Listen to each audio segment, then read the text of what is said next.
on your screen. And even with a little bit of experience in other programming languages, let me show my screen here. Now you should be able to see my screen again. Yes. But even in with a little bit of experience with other programming languages, I followed step by step to get this thing, to get chapter 1 done and get the hello world message on the iPhone emulator, and it just wasn't working. Now, I'd like to think that I could go back and do it again today and actually make it work, but it was probably something that I had messed up, obviously, on my side, but it was still way more complicated than what I thought. So what I'm getting at is that you'll see here, within a few steps, within a few minutes, we'll be able to start with a brand new app, add just a couple of quick things to it, and get it to show up in a emulator or simulator, and be working. And from there, it'll be just as easy to keep on going with it and adding more and adding more and adding more. So we're just going to do something simple tonight. So, oops. So this is where I'm going to do a demo. I'm going to actually go into this Joe Guest account and create a new app, add a couple screens to it, download the source code, and launch it in the emulator or the simulator, and just follow those same couple steps. So I'm going to go back into my account menu here, and I'm going to go to my applications. You see I've got a test app already. I'm just going to ignore that one. I'm going to create a new app. And this is really all it takes here. Let me give this a new user demo name. Click on the boxes that say that I'm not that I agree to the Buzztouch terms of services and I'm not going to be violating any kind of copyright law.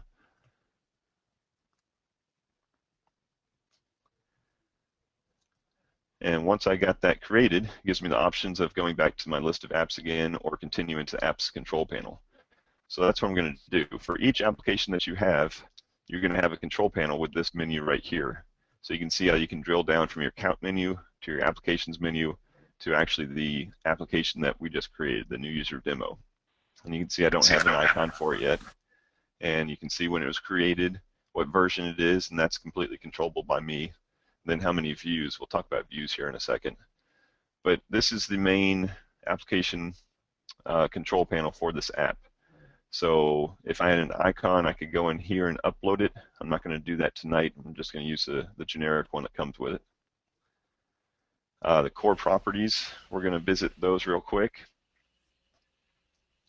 Core properties is some of the information that you can change. The application name itself, the application ID, which is going to be unique to this app within Buzztouch.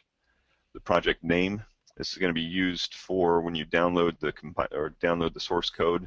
It's going to be used as the name for the Xcode or the Android project. Configuration data URL and the report to cloud URL. We might talk about those, but that's kind of more advanced. And then a couple other things that we're not going to worry about. So that's the core information, the core properties. Layouts, this is how you can choose between either a non-tabbed layout or a tabbed layout. I'm going to create for you first a non-tabbed layout and show you just the simplest thing that you can create, and then we can talk about tabbed layouts also. Screens and actions, that's where we're going to go. The global themes, that's a subject for a whole other webinar. But we're just going to go in, we're going to create a couple screens. So the whole idea about Buzztouch, creating an app with Buzztouch, is that you're collecting together several screens, and the screens can be of different types, and each of those screen types really equates to a plugin. So all the plugins that we saw in the market there that we had the option of either downloading or purchasing, that's going to be what we can end up using in our project. So it starts off, every project starts off with a home screen menu, which is a simple list menu, and we're going to go ahead and keep that simple list menu there as our home screen. And now I'm going to add a couple more. So you can see some of the installed plugins here. This is what I have to choose from, and like I said, this was a brand new user I just created that I didn't download any of the free ones. I haven't purchased any of the premium plugins yet. These are just the simple ones that I've started with. So I'm going to just add just a couple of quick screens to it.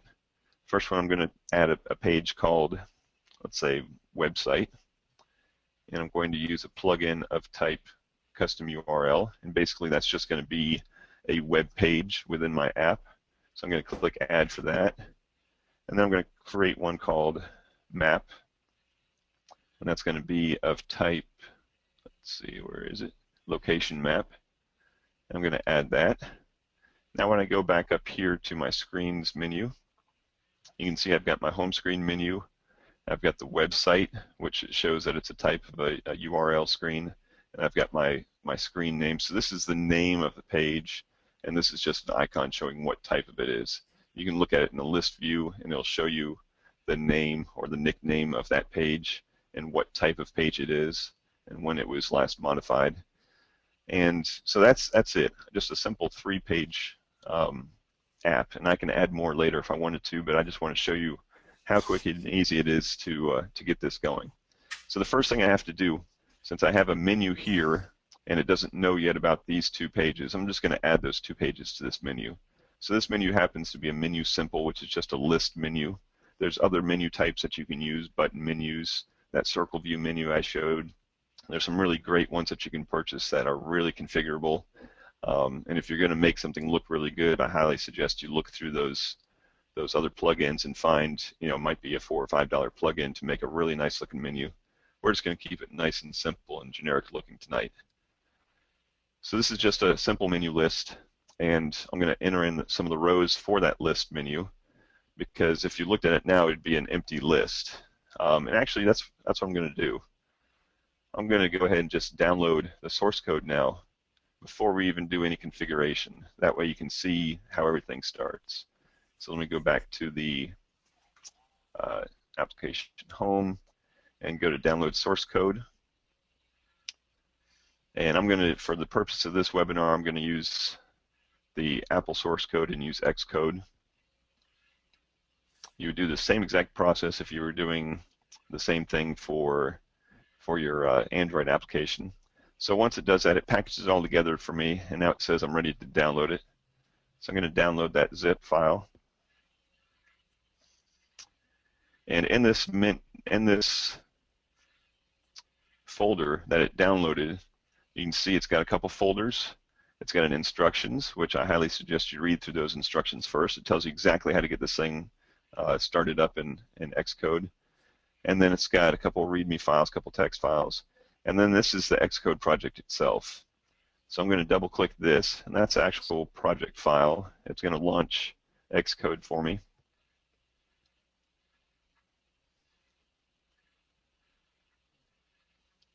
And one of the things that you have to do, it's in the instruction PDF, is when you get a new project into Xcode, you have to grab a couple of these folders.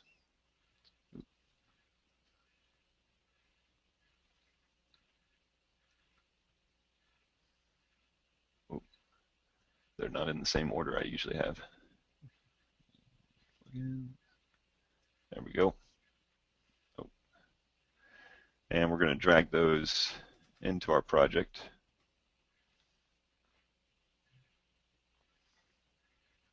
And that's important. It lists in the instructions why you want to do that. It's important because some of the things that you have added, some of the plugins that you added, they won't show up until you actually load them in there. So I've got this app here. I've done nothing to it yet except for just download it and open it up in Xcode. I'm going to launch it with the iPhone simulator. And it's going to compile it up. You can see it compiling the parts here. The bigger your project gets, the longer it's going to take, but that's just normal. And Warren, are you still with me? Yeah, I'm here, Chris. Okay. Once the simulator comes up, I'm going to drag it in the middle. I just want to make sure you could see the simulator all right. I do see it, yes, sir. Okay, perfect. All right, so you can see it's running this new user app on here. And here's that home screen that was added on there. You can see it's an empty list menu because I didn't go and connect anything yet. And that's all it knows how to do right now. So I'm going to go back into that control panel real quick, make those connections, and then you'll see how they update. So we're going to go back into my screens and actions page, and I'm going to look at this home screen menu, which doesn't know what it's doing yet. And all those empty rows are because there's nothing here yet. There's no rows in my menu yet. So I'm going to add that website row. And I'm going to say, I'm going to select which page it is that I wanted, and that's this website one here. So I'm going to add that row. Now you can see it's in here. The title of it is website, and it loads the website page. And then I'm going to add one called, let's say, map page, will be the row title. And I'm going to select that same map that I created before. Here's the map page, and add that. And now once I've done that, now the app knows, or this list menu knows, that these two rows should be on here. So when I go back to my simulator, I can do a couple things. If I exited this app and relaunched it, then it's going to notice that there was changes, and it's going to prompt us. And let me show you what that actually looks like. This is what you would see if this was your app, or if this was a published app that you had already sold in the App Store and you had made some changes. This is what your end user will see. The app's content has changed. Would you like to refresh? Now this is only going to show if somebody has gone in and made a change to the actual control panel. So I've either added something or changed something. In this case, all I did was add a couple rows to that list menu. So I'm going to say, yes, I do want you to refresh. So it's going to re-download the newest configuration and show me now that I've got these two rows that match these two rows. So this is the aha moment for me. This is how I can do things so quickly with Buzztouch, where I can just simply download a source code, get it running in the simulator, and you notice I didn't do any changes in Xcode. I didn't change anything in Xcode. I didn't have to type any code. I didn't have to change any settings. All I did is I jumped back into this simple website, made a couple changes, came back here and hit the refresh button, and the changes showed up. So I can make rapid changes, add things, change the colors, make all the changes I need to, and then see them live in this. And this is what's going to happen when I actually upload this to the App Store. Is I'm going to be able to have that finished product look exactly how I do in this simulator. So let me make a couple more changes real quick just to show how easy it is. So for the web page, the website page, when we look at it, this is that custom URL web page. And really the main thing that you're looking at here is what this web address is. So it defaults to Google. We'll just keep it at that. And let me go back to my screens again. So that, like I said, this web page is it's just going to pull up the Google website. This is the menu, and here's the map screen. The map screen, you can do a whole bunch of things too and make it look really neat, but what I'm going to do is just add one location to it. So I'm going to add a location called Big Apple. And the subtitle here, you can manually do this with Latin long coordinates, but I'm going to use this nifty feature where I'm just going to say New York,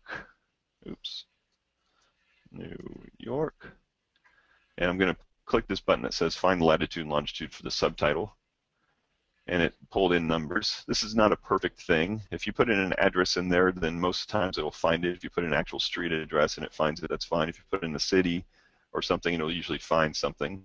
It's not always perfect. There's a lot of great websites. I use one that's called Latlon, Latlon, not Latlong, but Latlon, no G at the end, .com, and you can put in an address or a name or a city or something like that, and it'll give you these numbers. And getting these numbers formatted correct is pretty important. But I just gave it a title, gave it a subtitle, told it to find the latitude and longitude for it. I'm going to click that as add. Now I can add a bunch of these to it and make a big map of a whole bunch of different markers. But let's go back to our simulator now. And I know that I made a change, so I'm going to click this refresh button. And if I look at the website, it's going to pull in the Google site, just like we expected it to. And we pull in the map page. It's going to load a map page, and it's going to put that one location there. Big Apple was the title, New York, New York was the subtitle, and it found exactly where it was. If I was nifty with these pinchers here, I'd be able to zoom out and show you. So I can do it a little bit. This is a lot easier to do on an iPhone than it is a Mac. And you can see that it found whatever it thought, New York was.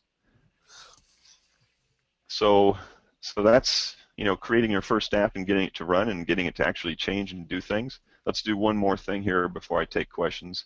I'm going to go back to the screens, show you again, even on the simplest of screens, you can do some pretty neat things. I'm just going to change, let's say, the background color, and I'm just going to pick, let's say, something kind of Buzztouchy, and hit save. And if all goes well, refresh, and there we go. Change the background image or background color. And the more advanced type of menu you use, the more options you can use, and the really better you can make this whole thing look.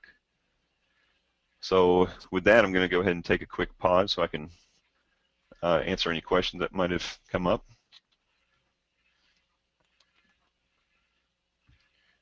Well, I don't see any hands up right now, Chris. So let me just ask kind of a basic question. Okay.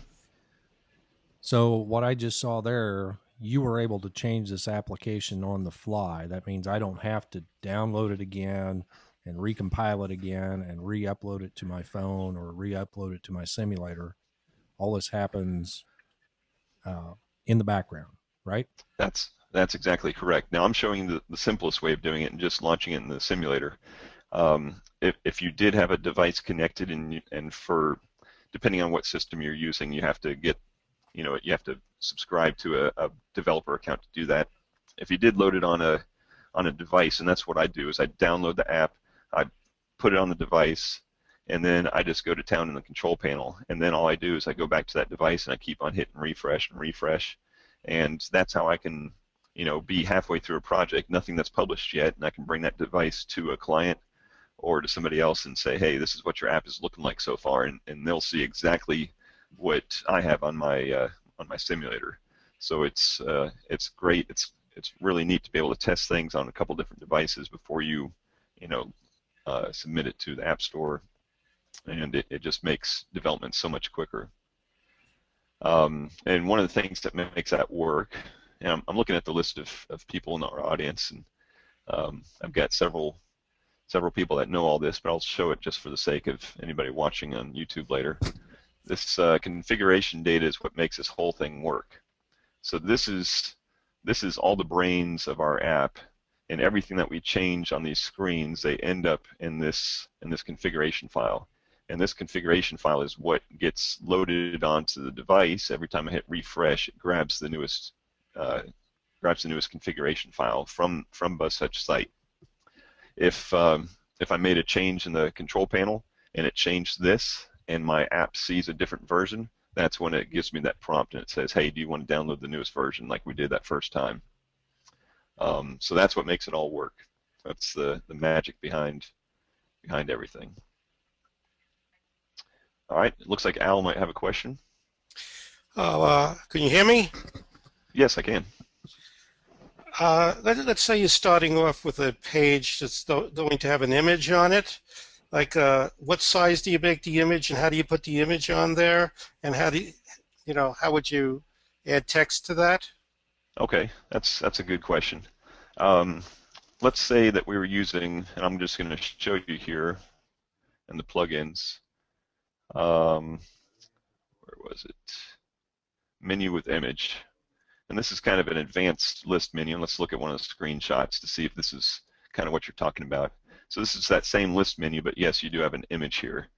To do that, there's a couple different ways. What I'll usually do for something as simple as an image, your first question was what size do you want it to be? Now within the control panel for this particular plugin, it's going to ask you what the image file name is for a small device, let's say an iPhone or an Android phone, and what file name you have for a large device, so for your iPad or for your Android tablets. So you're going to put in those file names. You're going to have actually two different file names, two different files, so that when you look at it on an iPad, it looks perfect for an iPad. When you look at an iPhone, it looks perfect for an iPhone. So it gives you that option right in the control panel. What size those are really depends on what your what you're developing for. If I'm developing for an iPhone, then I want this to be 320 pixels wide. You know, you want to get the right PPI, how many pixels per inch. That's kind of outside the scope of this, but if you Google around what the screen size is, you want to kind of figure out what size you want and get it right for there. Now, as far as the other part of your question is how do you actually get it to show up? You've got a couple options in most of these plugins, and I won't have a way of showing you that in my control panel, but in most of the plugins you can either have it as a URL or as a file. And if it's a URL, then you just give it a URL of an image, and it will download that to the device. And once your device gets that, it kind of keeps it in cache, hopefully, and it's there every time. But if it's something that's going to be on that app every time, what I like to do is I actually like to put a file right into the build. So let's look at Xcode real quick, and you can see I've got a folder here called BT images, which is empty. If I had that header image that I was going to have in that iPhone application, and it's going to be on my main menu. Let's say I'm going to put a header image right above this content here, and it's going to be on my main menu. I go ahead and just drag it in here, drag it into my images, tell the control panel what the name of that file is, and then it will show up. And depending on what plugin you're using really depends on how that actually gets hooked up, but it all works pretty much the same. The next important thing is we talked about how you can go ahead and just hit refresh and everything shows up. That's all good as long as you never add anything to your compiler. At the moment that I have to drag something into my compiler, whether it's an image or a sound or a video clip, I'm going to have to hit this run button again, and it's going to package it all back up. It's going to grab that one new file that I had, and it's going to send it into this device or this simulator, and then it will exist. If you just hit refresh, you might see the box show up here for the image, and it'll have a question mark because it doesn't know where the image is because it's looking for it in the compiled project. So anytime you add content that's not a URL, anytime you add content that is dragged in, then you will have to rerun. So, and when you add text over it, is the default for the text that it's going to have a transparent background so you can see the picture behind it? That really depends on the plugin. I'm not sure in that menu with image if there is a text option. I know in the quiz there's a header file or there's a question file that you can add text on top of that. So it really just depends. If it's what I usually do, and it's just because I'm a Photoshop user, if I wanted text on top of, let's say, this picture of the mountain, if I wanted some text in there, I would just go ahead and add it in the actual image file itself if it's something that's not going to change very often. Right, unless you want it interactive. Right. If that's the case, then it's going to be a different type of plugin. I haven't seen one of the menu ones that has text on the top there. Maybe the design menu plugin. Is there a Okay. particular plugin that you're asking about, one that you've used already that you're asking? No, I've only seen the Buzztouch for a day now, and I had used the iOS Xcode. You know, I tried that before, and so that's what my knowledge is based on. Okay.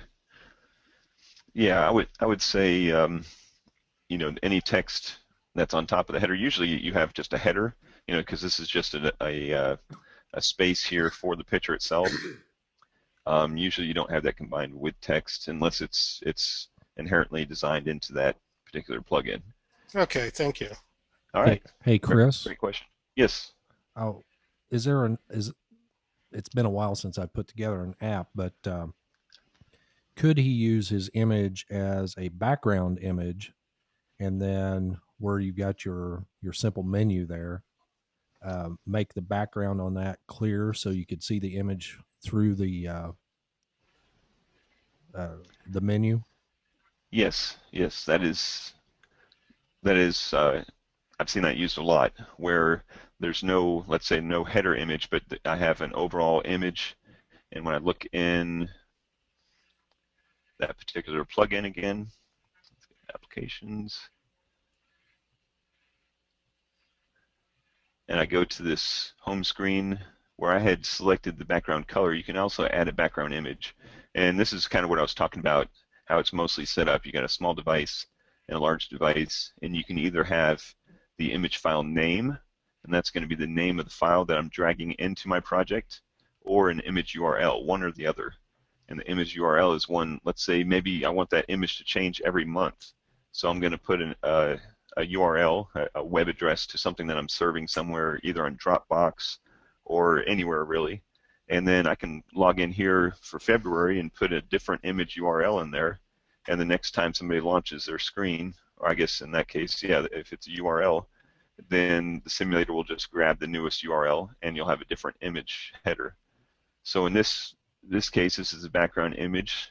You give it a name or a URL, and that's going to show throughout the whole background here, and the rows are just going to kind of hover over the top of that. I've seen that used a lot, and it works out pretty well depending on what you want, especially if you had a picture down here, down on the lower part, and you only had a few rows, then it's a good way to have kind of like a footer image without actually having to put a footer image on. So yeah, that's a good question.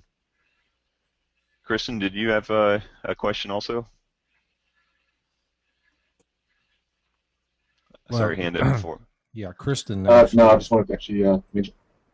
I just wanted to mention your background images option. I think the question Okay. from Al was maybe not so much a menu question, but more the image background with text over the front, so custom HTML page, that kind of stuff. Okay. Perfect. All right, Al, did that answer your question well? And while Yeah, I'm at that's a it, good. That's a good. Oh, that's a good start. if you just found Buzztouch yesterday, then this webinar is exactly you are the target for this. So when we get done with it, I want you to tell me how well it was, how helpful it was, and that's going to help me for the next time, because we're going to do this like every 2 weeks to make sure that somebody coming in new is only going to be 2 weeks fresh before they get all this information. So I Yeah, appreciate any input, Al. yeah. Well, I was struggling with the first step to get started. So I was saying to myself, once you get the icon and you click on it, you get to, I guess, what you're calling your home page. And then I was saying very often you would have like a splash page.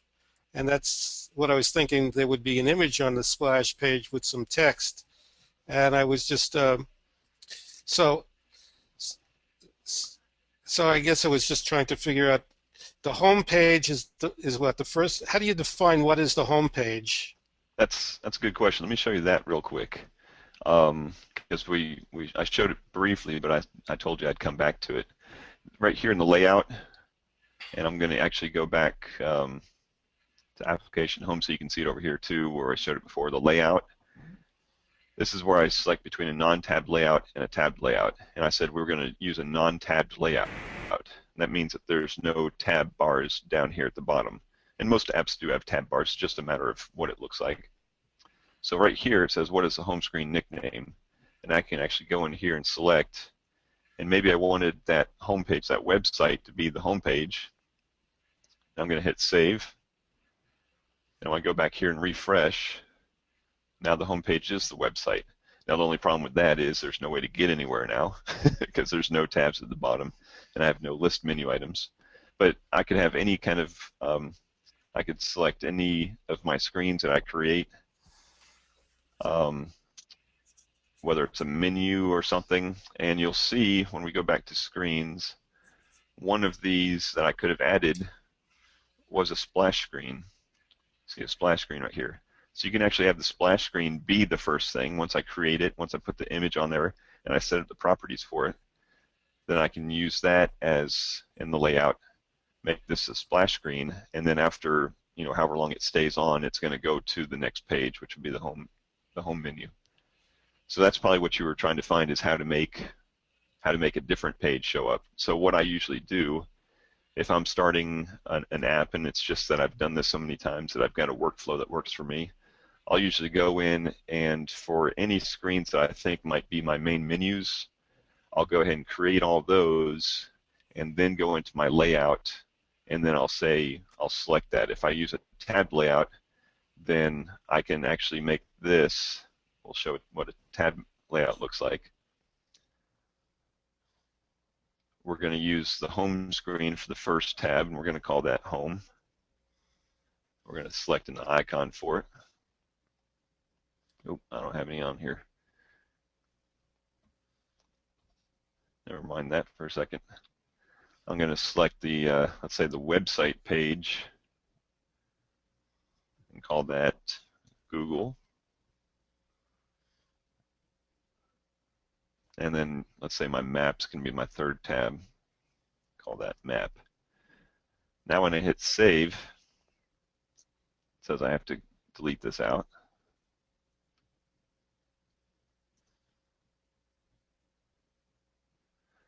Now it says I saved those 3 tabs.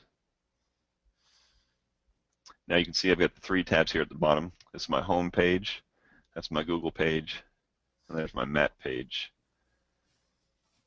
And those icons that I didn't have, those would show up here as little pictures. I'm just using a different computer than I usually use. So you can use this as either a list menu. So if I had each of these tabs leading to another type of menu, whether it's a list menu or a button menu, then each of these can drill down to another menu, which would have as many choices as I want in the rows. So hopefully that helps you out getting what the layout looks like. And I do agree it's a little confusing at first, but that's why we're here doing this. It's a good question, Al. All right, any more questions before I go on to the next couple parts? Just a heads up, Chris, looks like you got about 30 minutes to go. Sounds good. And so we'll continue on my little placekeeper here. The next thing I've got on the agenda is to talk about membership. This is something that just started in January of this year. I guess last year Buzztouch started offering a self-hosted solution, which we're going to talk about, and they started adding more things, more options, and they added some different membership options to use. And David, who started this whole thing, he decided that it was just a little too confusing, so he decided to make just an easy to understand membership model that's one price per year. It has a list of features that you get for being a member, or you can be a guest. So if you are a user of Buzztouch, you're either a guest or a member. And a guest is someone that has signed on, hasn't spent any money yet, and they have certain things that they can do. And then a member is someone that has decided that they're going to continue on and do more stuff, and they're going to opt to pay for a yearly membership, and they're going to get even more privileges. So let's talk about some of the differences between guest and member, and you can read this on the website, but I'm going to go through this since this is intended for new users.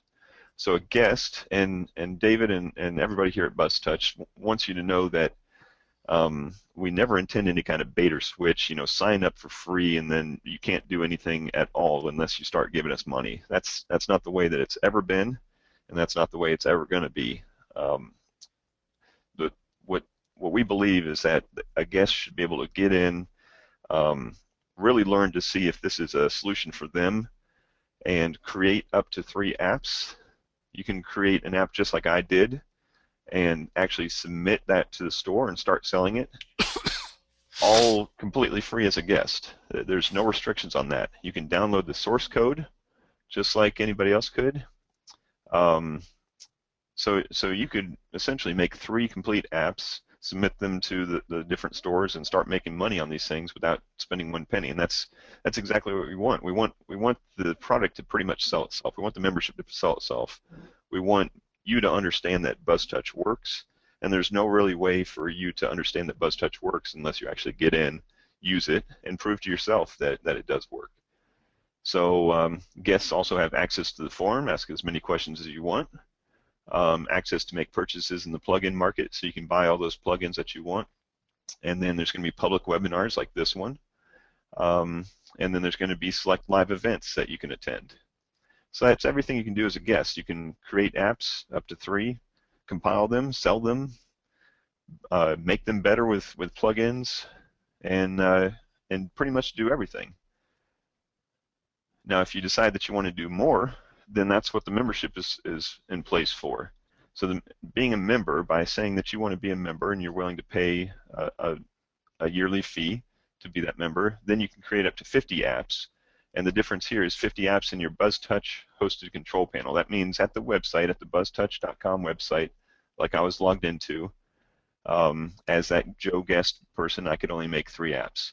As a member, you can make up to 50 apps and have them all hosted there at buzztouch.com. In addition to that, you have the option of the self-hosted software. Now, this isn't something that you need to do, but if you decided that you needed more than 50 apps, if you're just going to start cranking out 199 apps, then you can download the self-hosted software, which is basically just a bundled up version of buzztouch.com that you can upload on your own website somewhere, and then you can start creating as many apps as you want. So you can create unlimited apps in your self-hosted server. Not only that, but you get control of everything on your own website, which yes, it is a couple more steps to set up, but you kind of got to decide at some point if this is something that you want to do, or if you're happy with just creating everything at buzztouch.com. As always, keep the source code for all the apps that you create. One new feature that they're just adding is push notifications. So push notifications, which depending on how you ever wanted to do it, it would either be a service, a third-party service that you'd have to subscribe to and pay and set up and install in your app yourself. But what David has done is he's putting that right into his own server so that he'll be able to, right from your control panel, set up these push notifications. Now, he's doing a full webinar on that. If you look at the webinar schedule, you'll see he's doing a full webinar on push notifications. If you have any questions about that, that'd be the place to ask for that. In addition to being able to buying plugins, as a member, you also have the option of selling plugins. So if you decide at some point that you have a screen in mind that you want to create a plugin that doesn't exist, and you think that other people will be able to use it, then you can do that. And if we look back in this plugin market, I showed you that some of these were installed for free and they were made by David. But if you look at most of the other ones, they're made by other members here. So you can see that other members have figured out how to make a plugin, or had somebody help them make a plugin and uploaded it. And every time somebody buys this new thumb viewer, then being a plugin developer, PSM Danny gets part of this money. Now it's similar to any other type of market where Buzztouch gets a small percentage and then the developer gets the rest of it. But it's definitely an option that you can, if you created something or you can create something to expand your app and expand other people's apps and kind of make a little bit of money if you wanted to also. You could also make something like Go Northwest did and just give it out for free, and that's awesome. So as a member, again, you can both buy and you can sell plugins in the plugin market. There's going to be a whole other webinar on the plugin market also, so keep your eyes out for that. You can see here exclusive member-only webinars. So some of these webinars I'm talking about, they might be closed to members only. So let's look real quick at the, we'll go into our account menu, and on the left is a new page for webinars. And you can see this list of webinars, and if it has a member badge here, then that means that is for members only. If it doesn't have a members badge, then it's open to the public. So that's one of the resources that you have. And then exclusive member-only live events. Once they start up, there may be some live events that are members only. A member badge to show in the form. You probably saw those as I was looking in the form before. We'll just pick this one again. See, PSM Danny is a member. My SPS is a member. Yeah, pretty much everybody in this thread is a member. So it just shows your support by everybody that sees this, sees that these members, these people are people who have decided that Buzztouch is a solution for them, and they're willing to show their support. And then any other member-only improvements that come on later, and there's no promises, but knowing David, I know he's going to add some more improvements. Then they're going to be included into that members-only thing. And so that's pretty much in a ballpark what the difference between a guest is and what a member is. the thing I want you to understand about that is, like I said, first and foremost, you don't have to be a paying member to reap the benefits of Buzztouch, but if you are a paying member, then you reap those benefits and more. It doesn't take long for it to pay for itself.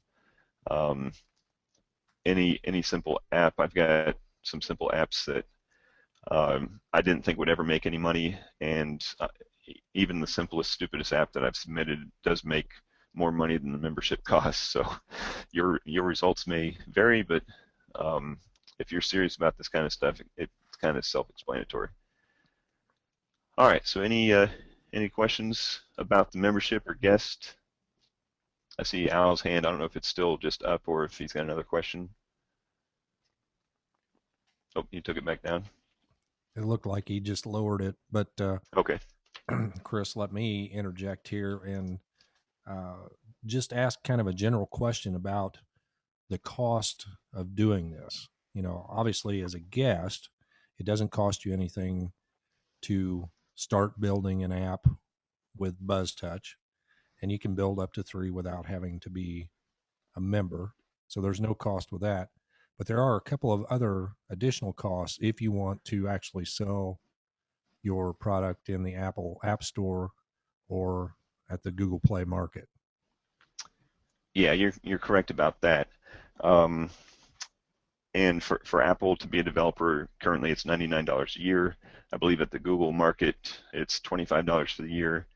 And that's one of the things that I really like about Buzztouch is that there's been several times that I've seen a solution and said, well, maybe I'll give that a try, and it says, free first month or something like that. Well, that gives me 1 month to kind of figure out if it's going to work, and depending on how much time you have to give to something, you're either going to be successful or you're not.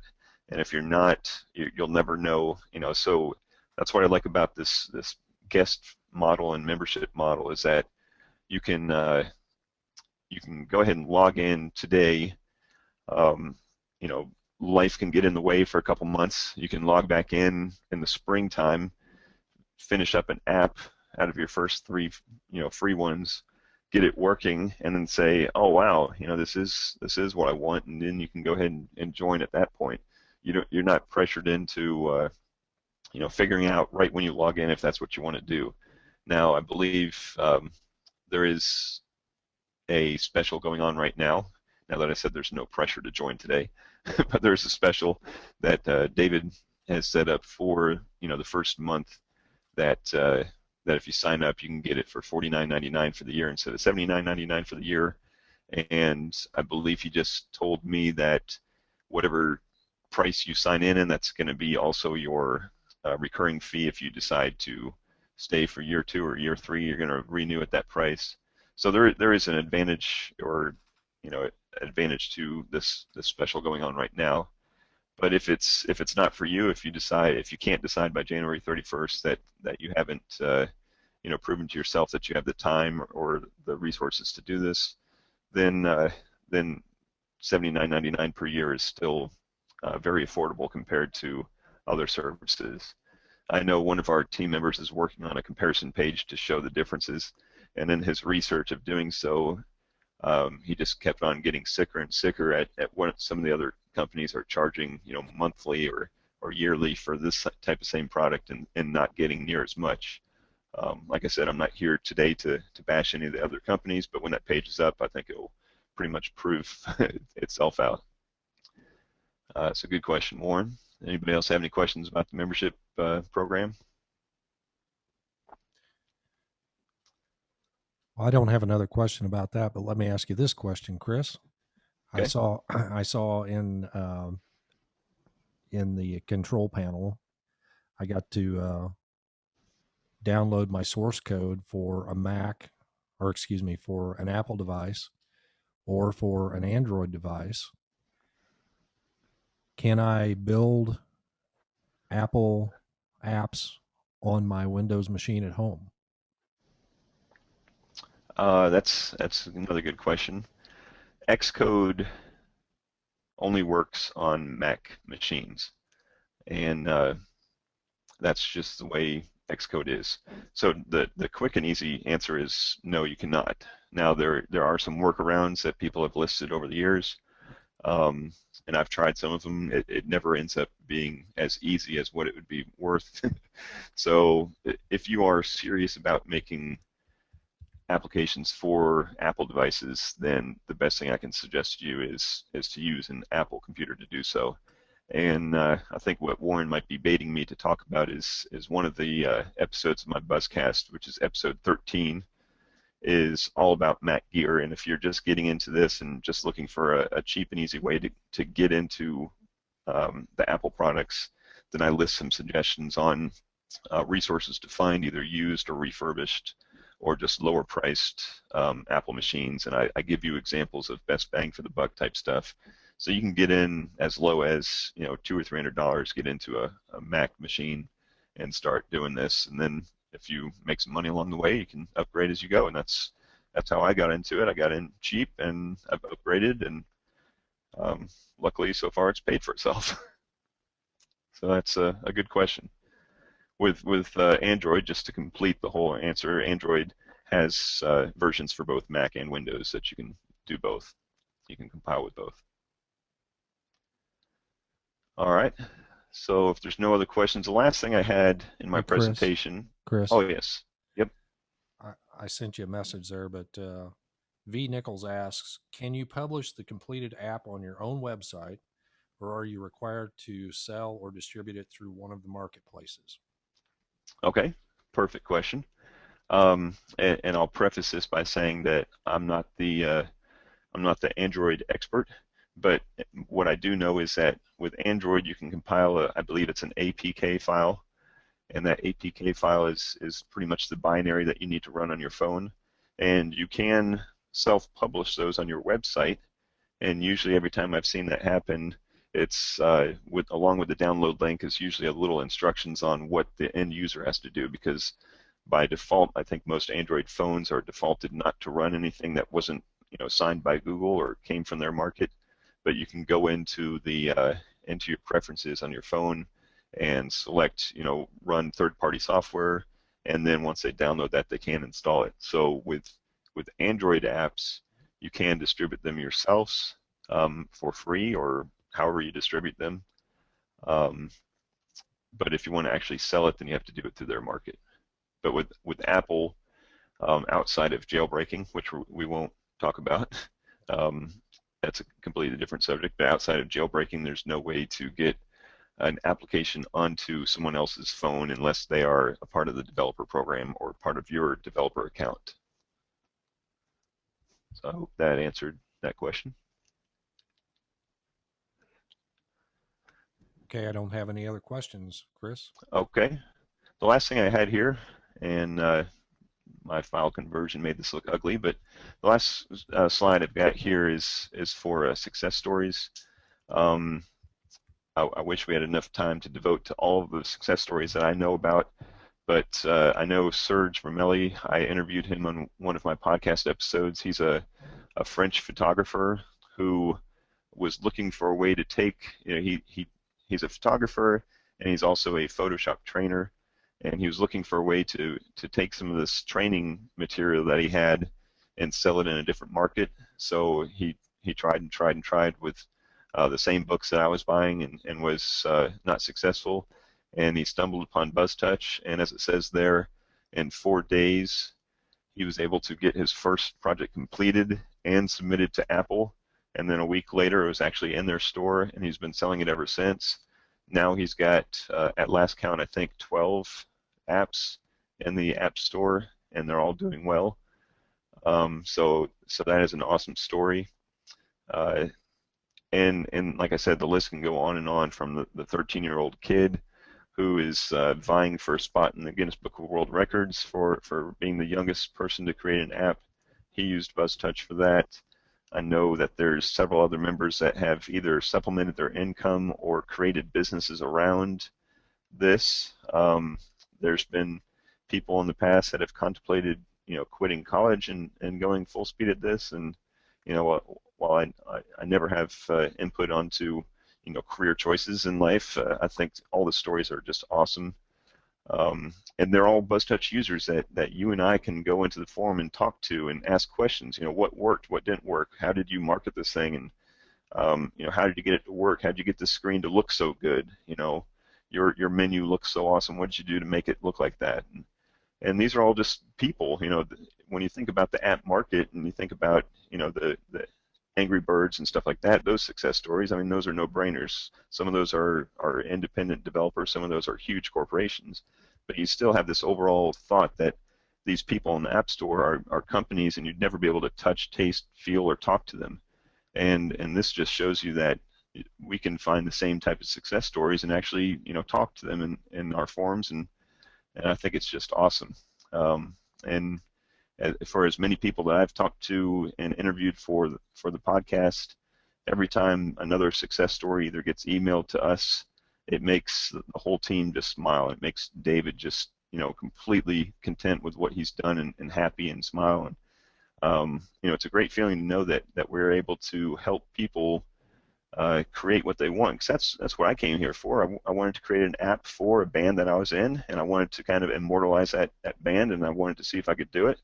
And I did it, and it turned out, as good as I wanted, and I've just been going ever since. And for any pretty much desire that you have to do, hopefully you can find the same type of solution here at Buzztouch. So that's pretty much the end of my structured webinar. And of course, I open it up to any more questions, or I also open up to any comments or criticism or anything that you think that I may have left out that the next webinar should include. Parts that I went up too quickly on that you think I should expand on. You can either voice that right now or send it to me on the forums as a PM or anything.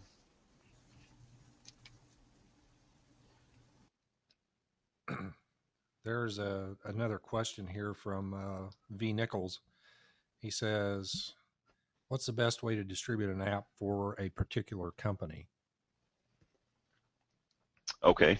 I'm going to assume you mean that a company has hired you to create an app, and you're going to create it for them and get it into the market. Is that correct, V. Nichols? V is saying yes. V, you can unmute your microphone and go ahead and ask your question.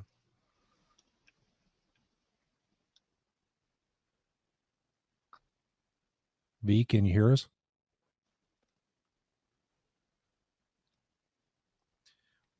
Well, his answer to his question is yes, Chris. Okay, all right. He might be at work and he's not allowed to talk. I've been in a webinar like that myself. So okay. For whatever reason that he can't talk, I'm happy to answer that question. Was that him jumping in? All good. Yes, actually it was. My mic wasn't set up. Oh, okay.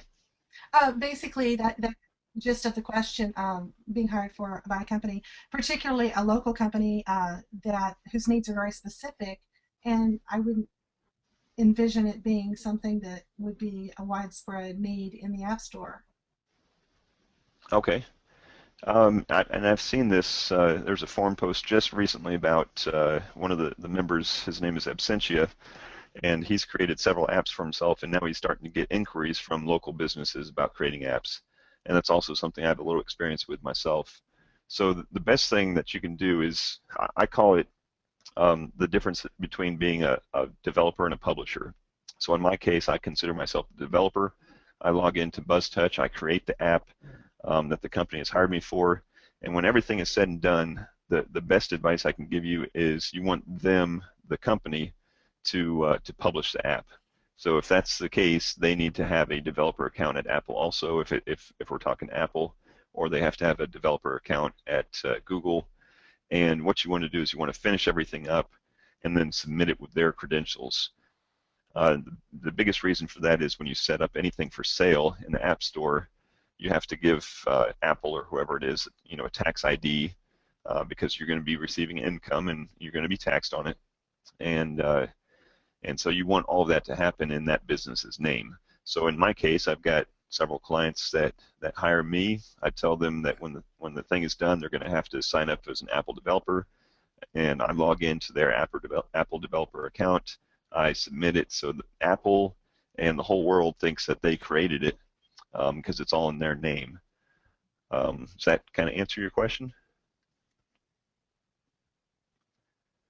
Somewhat. I was really looking at a small user base, and it'd be for iOS, and I really didn't know if it would be something that the general public would want anyway. And so I was basically asking how to publish to a very small, very specific user group.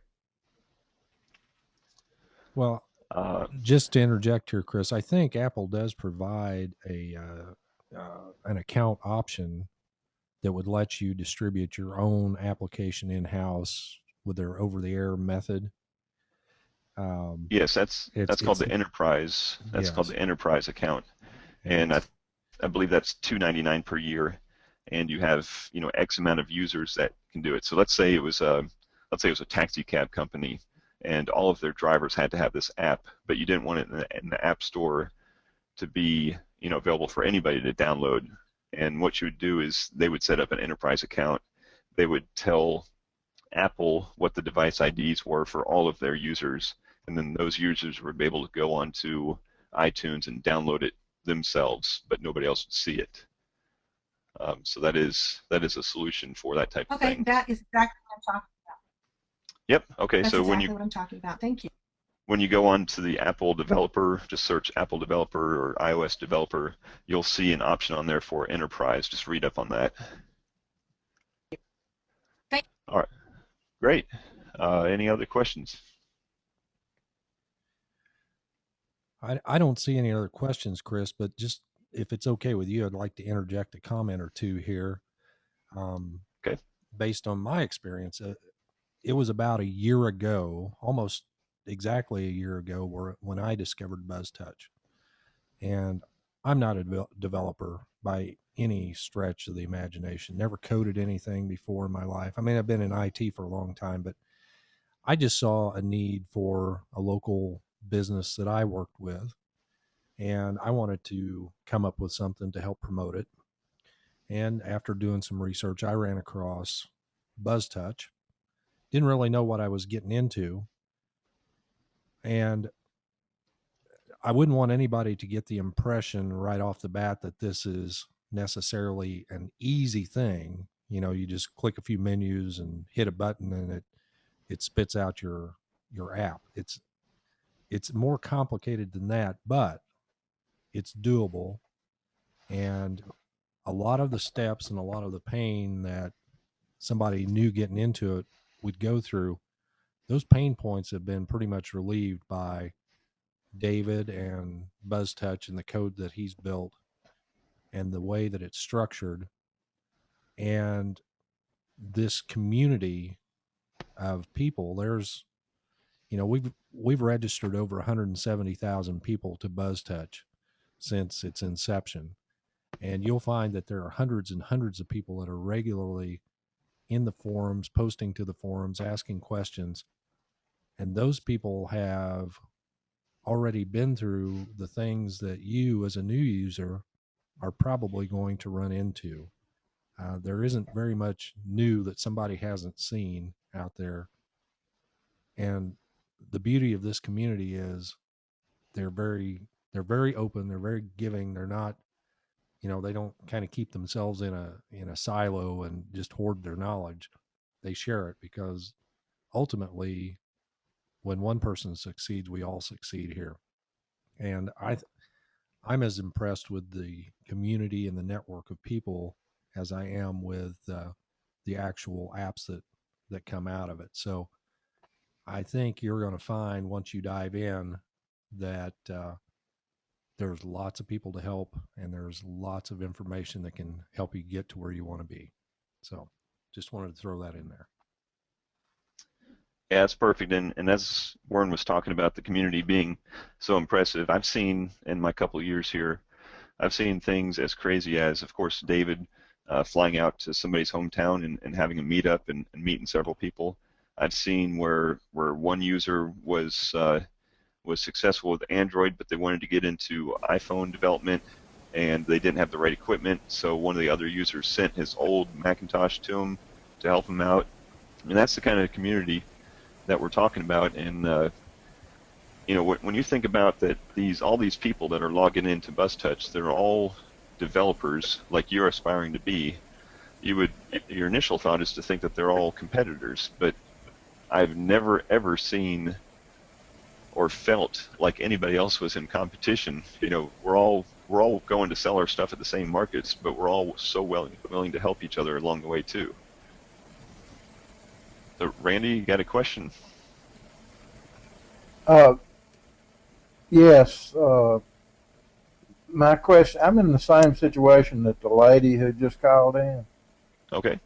And what I'm wondering is when you go to the App Store, in other words, with the same situation, I have just a few users that I'm trying to develop for our business. So, and to distribute to them, when you go to the App Store, you see some apps that are free and some are 99 cents. Can I not just set it up so it'll be free, even though it wouldn't be widely used by a lot of people? Yes, that's completely possible. You can set up an app Does that you Apple finish. give you that choice, I guess, is what my question Yes, you can make something free, and like I said, I've made some silly apps that I had made for just a handful of people, like you said, and I thought, this app is only useful for a couple people, but I don't want them to have to pay for it, so I set it up as free, and is. and there are other people that download it. I think about 20 per day people download that particular app, and I don't think any of them will ever use it, but the people that I targeted that wanted it, they have full access for free for it. So yes, that is completely possible.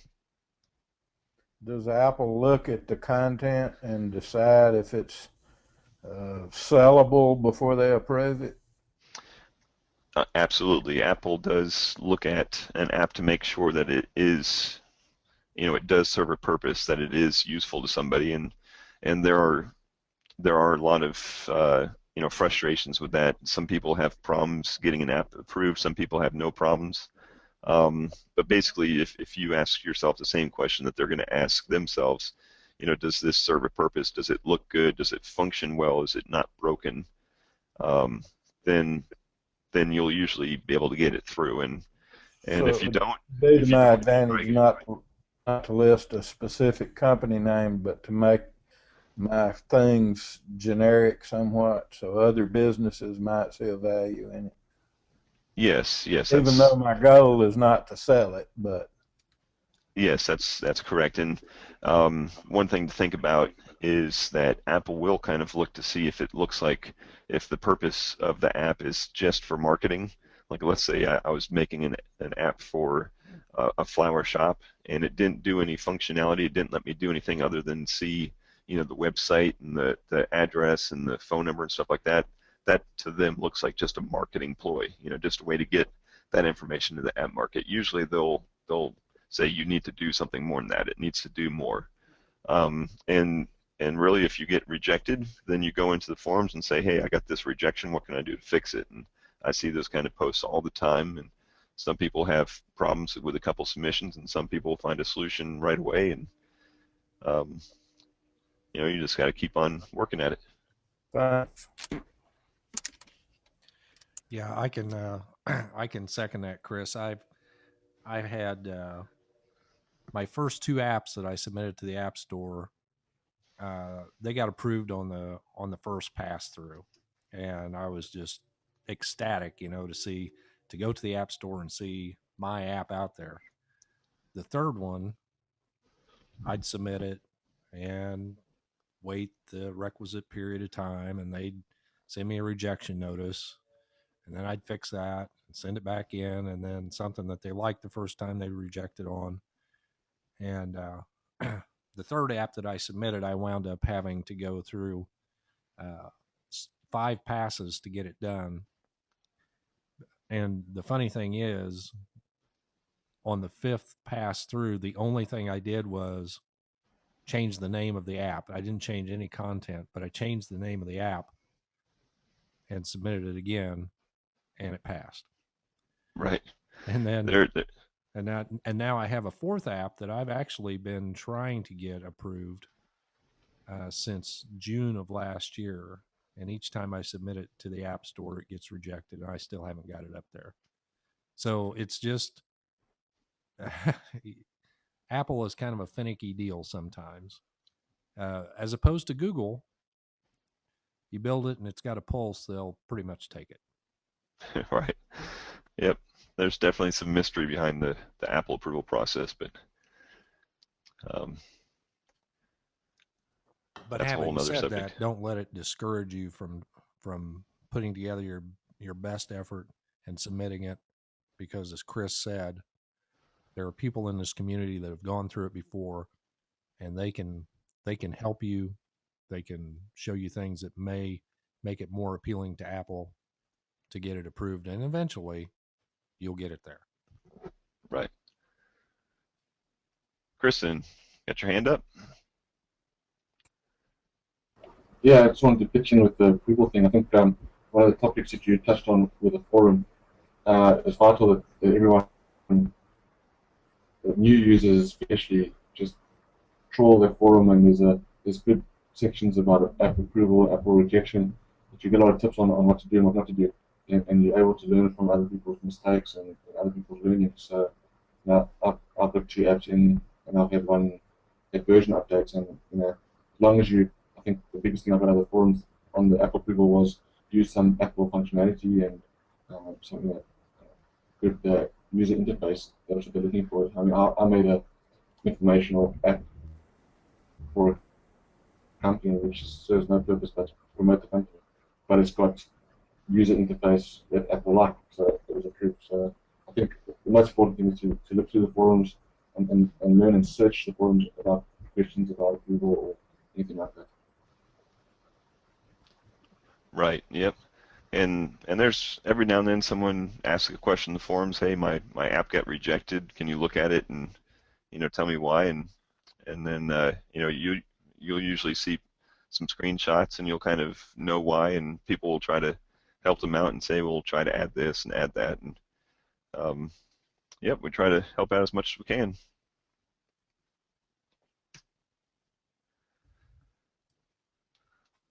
All right, so any last questions? I don't want to keep anybody up all night long, or I don't even know what time it is for you, KB.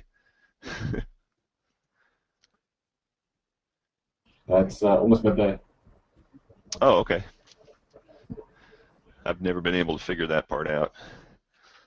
But if there's no other questions, I want to, on behalf of Buzztouch and Ian, I know he really wanted to log in today, but he had another commitment. Say thank you guys for attending this webinar, and hopefully it was successful in helping you guys out with anything that a new user would need to know. And I do open that invitation to please send me a private message in the forums or get a hold of me somehow. You can find me, my contact information, and Warren's contact information on the About page, and send me a note if you had any comments or stuff that you thought would help out. Then we want to make sure that this presentation for every new user is as helpful as possible. So thank you in advance for any comments or criticism that you do have. Other than that, well, let me interject here and say thank you, Chris, for your time tonight, and it was an excellent presentation. As we do with all of these webinars, we have recorded this one, and it'll take a couple of hours to get it processed, but it'll be posted to the YouTube channel. You can search it under my name, Warren Evans, Warren, last name Evans. You can do a search for that. There will also be a forum post, so you can go back and reference this webinar and go back through it and listen to it again and check it out. There's lots of webinar information out there as well, and be sure and hang out in the forums and check things out there as well. We're here to help you, no question about it. So don't hesitate to ask your question, post, don't be afraid, and we'd be happy to help you be successful. And with that, we'll call it an evening. So good night or good morning or wherever you are. Have a great day. Thanks. thanks, Warren.